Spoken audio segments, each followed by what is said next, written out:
And so the illusion, the lie, is that we can live without myth. We need both. We need an ongoing, and here's the important thing about myth. Every myth has a myth beneath the myth. And the reason is because meaning is produced through reproduction.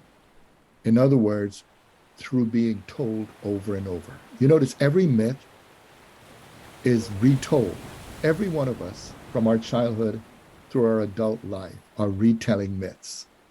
What we're doing is producing meaning.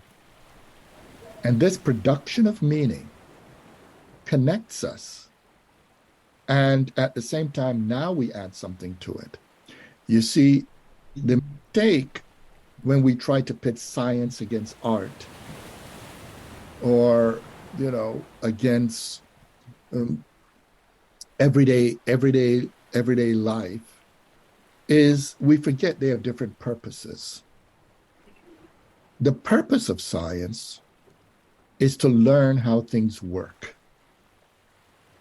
And that requires being able to communicate laws or generalizations that are explanatory.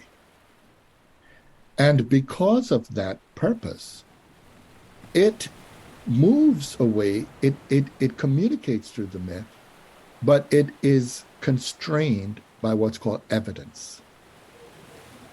And this is the part some people miss.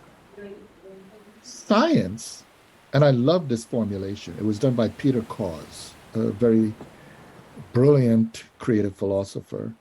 Peter said, I could say Peter because he was a good friend and I loved him. He was just wonderful.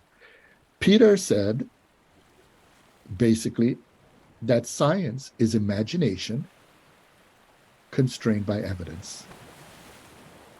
If you think of what Einstein, if we think about Madame Curie, if we think about the women I mentioned earlier, Walker, Lamar, Lovelace, or all these people were in people of imagination who then subjected to evidence. And here's the crucial thing. What is evidence? Evidence is that which can appear in such a way that everybody can understand it. You see? All evidence belongs to a community. All evidence. And so, science, when many people talk about science, the colonization of science is to make science seem as if it is available to the few. When for science to be evidential, it means all should be able to understand it. It should be communicated and it can be shared.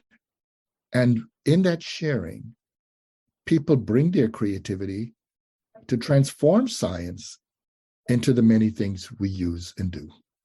Anyway, I know I was long there, but as you could probably guess, I have a lot of thought on this question of science, myths, technology, and art. And I argue against the separation of them. I argue that they should be integrated